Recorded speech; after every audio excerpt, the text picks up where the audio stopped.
ناظرین،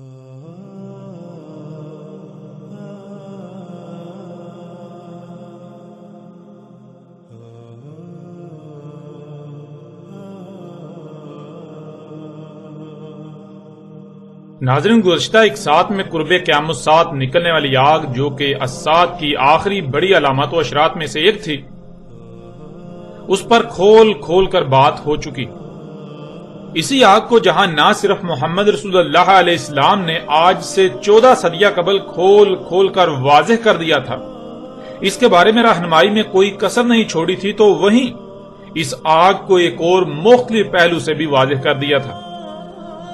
اس آگ کو محمد رسول اللہ علیہ السلام نے فرات سے ظاہر ہونے والا غیر معمولی مقدار میں ظہور کے وقت ایسا قیمتی ترین خزانہ قرار دیا کہ جس کے سامنے اس وقت کی باقی تمام کی تمام قیمتی سے قیمتی اشیاء کی چمک دمک قدر و قیمت ماند پڑ جائے گی۔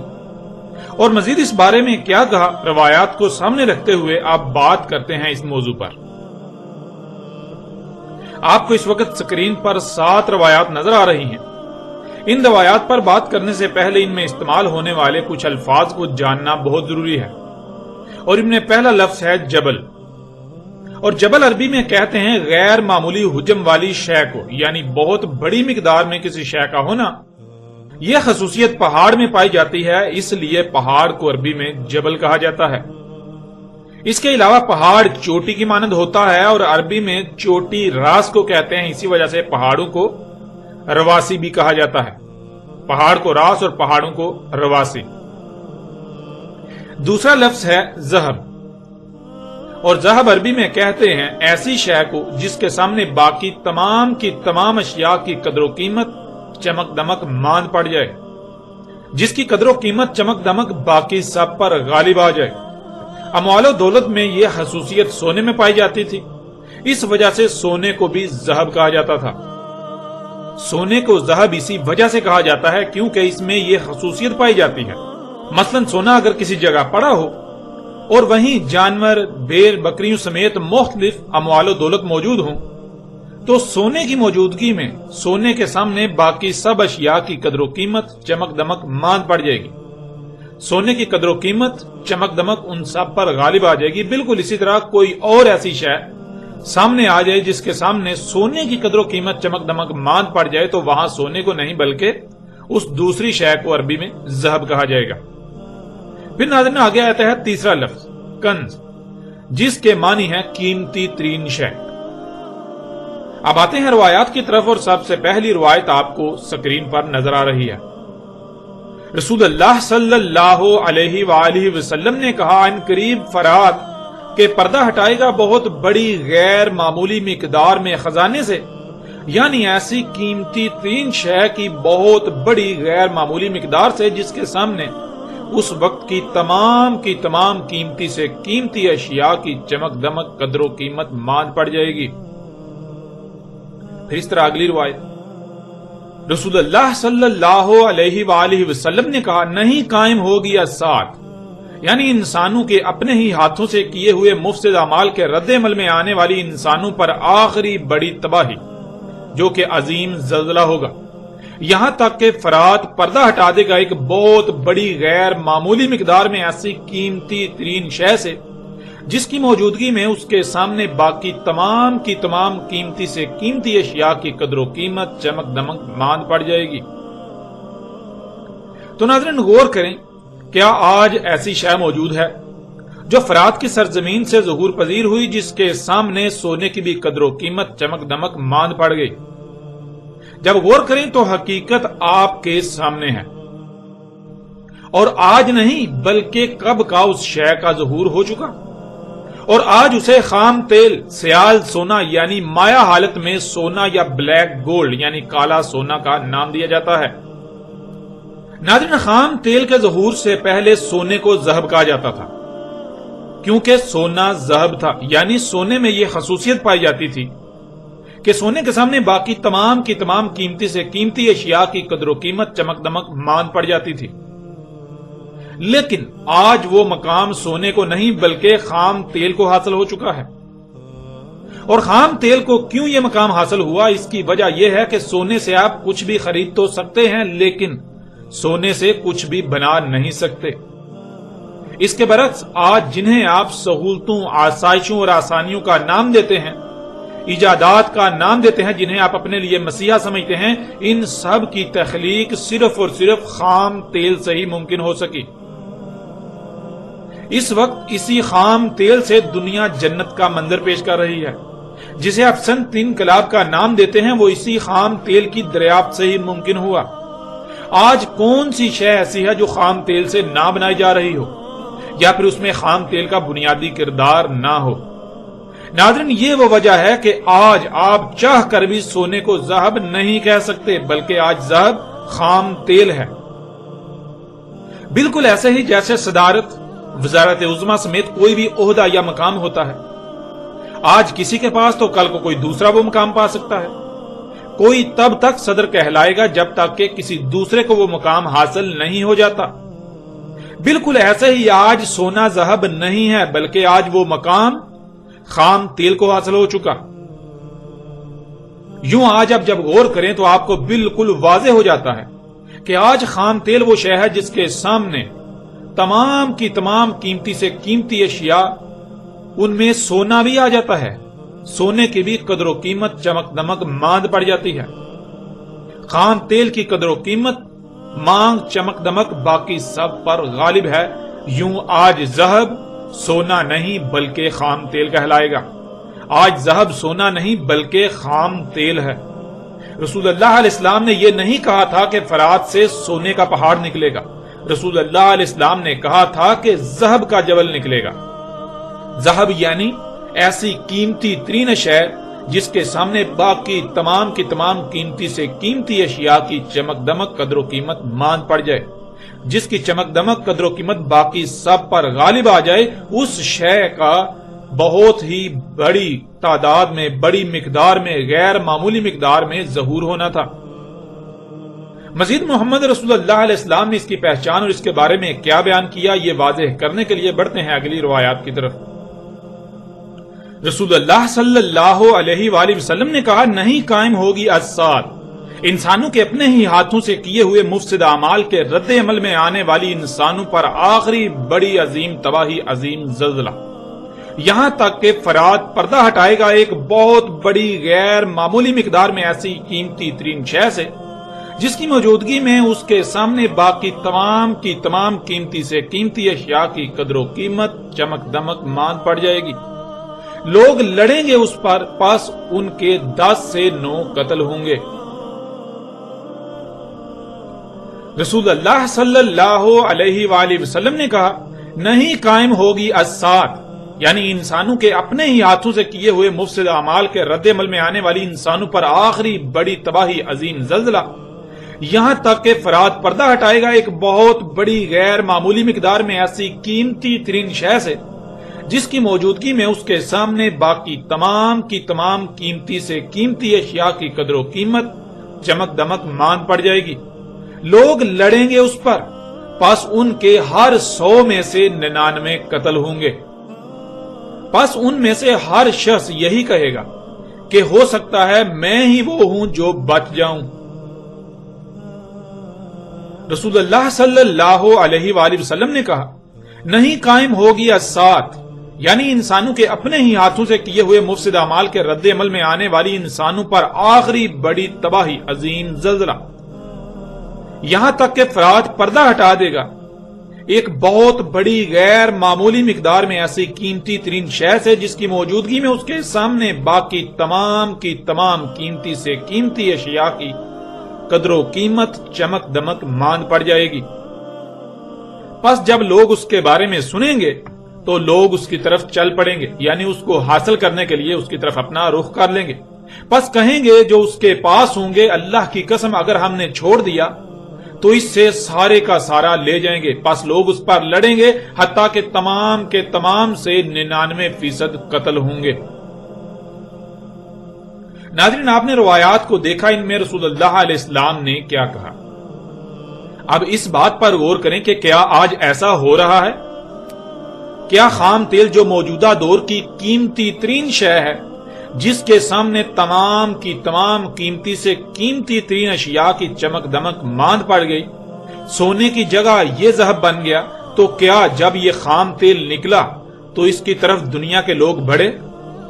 جب دنیا والوں نے اس کے بارے میں سنا، ان کے پاس اس کے بارے میں خبر پہنچی، ان کو معلوم پڑا کہ اس سے کیا کچھ خلق کیا جا سکتا ہے، دنیا جنت بن سکتی ہے، تو کیا دنیا کے لوگ اس کے حصول کے لیے اس کی طرف بڑھے؟ کیا اس کے حصول کے لیے آپس میں لڑ رہے ہیں، قتال کر رہے ہیں؟ کیا خام تیل پر لڑائی ہو رہی ہے؟ تو یہ حقیقت بھی آج آپ کے سامنے ہے۔ آج پوری دنیا میں ہونے والی جنگوں کا محور یہی خام تیل ہے۔ اسی کے حصول کے لیے لیبیا، یمن، عراق و شام کھنڈرات میں بدل رہے ہیں، اقوام عالم ایک دوسرے سے لڑ رہی ہیں۔ اسی کے حصول کے لیے ہونے والی جنگوں میں بڑے پیمانے پر پوری دنیا میں لوگ قتل ہو رہے ہیں، لوگ مارے جا رہے ہیں۔ ناظرین، کون نہیں جانتا کہ امریکہ عراق میں خام تیل کے لیے ہی تو آیا تھا؟ کون نہیں جانتا کہ آج شام و عراق کے جو حالات ہیں وہ اسی خام تیل ہی کی وجہ سے تو ہیں؟ کون نہیں جانتا لیبیا اور یمن کے آج جو حالات ہیں اسی خام تیل ہی کی وجہ سے ہیں؟ اسی پر آج جنگیں ہو رہی ہیں۔ یوں یہ حقیقت بھی آج آپ کے سامنے ہے، یہ حق آج آپ اپنی آنکھوں سے دیکھ رہے ہیں۔ پوری دنیا جانتی ہے کہ آج پوری دنیا میں ہونے والی جنگوں کا محور خام تیل ہے۔ خام تیل کے حصول کے لیے پوری دنیا مختلف گروہوں میں تقسیم ہے اور آپس میں لڑ رہی ہے، جنگ و جدل کر رہی ہے۔ پھر مزید دیکھیں محمد رسول اللہ علیہ السلام نے اس بارے میں کیا رہنمائی کی، اس بارے میں آج سے 14 صدیاں قبل کیا کہا تھا۔ رسول اللہ صلی اللہ علیہ وآلہ وسلم نے کہا، ان قریب فرات کے پردہ ہٹائے گا ایسی قیمتی ترین شے کے خزانے سے کہ جس کے سامنے اس وقت کی تمام قیمتی سے قیمتی ترین اشیاء کی چمک دمک قدر و قیمت ماند پڑ جائے گی، اس کی چمک سب پر غالب آ جائے گی۔ بس اس وقت جو بھی موجود ہو اس میں سے کچھ بھی نہ لے، یعنی خواہ کچھ بھی ہو جائے، اس وقت جو بھی موجود ہو اس میں سے کچھ حاصل نہ کرے، اس میں سے کچھ نہ لے۔ اور ناظرین، یہ بالخصوص اس وقت کے حکمرانوں کو کہا جا رہا ہے، یعنی ان لوگوں کو کہا جا رہا ہے، ان شخصیات کو کہا جا رہا ہے، ان شخصیات کو نصیحت تھی جن کے ہاتھ میں اقتدار ہوگا، جن کے ہاتھ میں یہ فیصلہ کرنے کا اختیار و صلاحیت ہوگی کہ آیا کہ اس کی طرف جایا جائے، اس پر لڑا جائے، اس میں سے کچھ لیا جائے یا پھر اپنا ہاتھ روک لیا جائے۔ اس طرح اگلی روایت، رسول اللہ صلی اللہ علیہ وآلہ وسلم نے کہا، پردہ ہٹائے گا فرات ایسی قیمتی ترین شے کی غیر معمولی مقدار سے کہ جس کے سامنے اس وقت کی تمام قیمتی سے قیمتی ترین اشیاء کی چمک دمک قدر و قیمت ماند پڑ جائے گی۔ پس قتل ہوں گے اس پر ہر 9 میں سے 7۔ پس اگر تم اس وقت کو پالو تو پس نہ جانا اس کے قریب بھی، یعنی اگر تم اس وقت کو پالو تو خواہ کچھ بھی ہو جائے اس کے قریب بھی نہ بٹکنا، اس کو لینے کے لیے، اسے حاصل کرنے کے لیے اس کی طرف اپنا رخ، اپنی توجہ مت کرنا، اس کی طرف نہ بڑھنا، اپنے آپ کو روک لینا، اس میں سے کچھ بھی نہ لینا۔ ناظرین، جیسا کہ گزشتہ ایک ساتھ میں بھی یہ بات گزر چکی کہ محمد رسول اللہ علیہ السلام نے اس آگ سے کچھ بھی لینے سے منع کیا تھا، تو اسی بات کو یہاں ایک دوسرے پہلو سے بھی بالکل کھول کر واضح کر دیا کہ جو بھی اس وقت کو پالے، جو بھی اس وقت دنیا میں موجود ہو، جب یہ قیمتی ترین شے جس کے سامنے اس وقت کی تمام قیمتی سے قیمتی اشیاء کی چمک دمک قدر و قیمت ماند پڑ جائے گی، یعنی خام تیل نکلے، تو کوئی بھی اس میں سے کچھ بھی نہ لے، اس کے حصول کے لیے اس کی طرف نہ بڑھے۔ اب ناظرین، آپ خود غور کریں کہ کیا آج آپ اسی وقت میں موجود نہیں ہیں؟ اور آپ دیکھیں کون ہیں جو اس خام تیل کو حاصل کر رہے ہیں۔ حالانکہ اللہ سبحانہ و تعالیٰ کا تو حکم یہ تھا کہ اس میں سے کچھ بھی نہیں لینا، اس کی طرف دیکھنا بھی نہیں، اس کی طرف نہیں بڑھنا۔ اور یہی اللہ نے اپنے رسول محمد رسول اللہ علیہ السلام کے ذریعے انسانوں کو کہا تھا۔ اب جو اللہ کا حکم مان کر اس پر عمل کرے گا بلا شک و شبہ وہ مومن، اور جو نہیں مانتا تو وہ مومن کیسے ہو سکتا ہے؟ ناظرین، ذرا غور تو کریں، غور کریں آج کون لوگ ہیں جو اسی خام تیل سے لے رہے ہیں، جو اس کی طرف بڑھ رہے ہیں، وہ کون لوگ ہیں جن کے پاس اقتدار ہے، جن کے پاس اختیار ہے، یہ فیصلہ کرنے کی قوت و صلاحیت ہے، جن کے پاس یہ فیصلہ کرنے کا اختیار ہے کہ آیا اسے حاصل کیا جائے یا پھر اس سے اپنے ہاتھ کو روک لیا جائے؟ وہ کون لوگ ہیں؟ تو آپ کو بالکل واضح نظر آ جائیں گے۔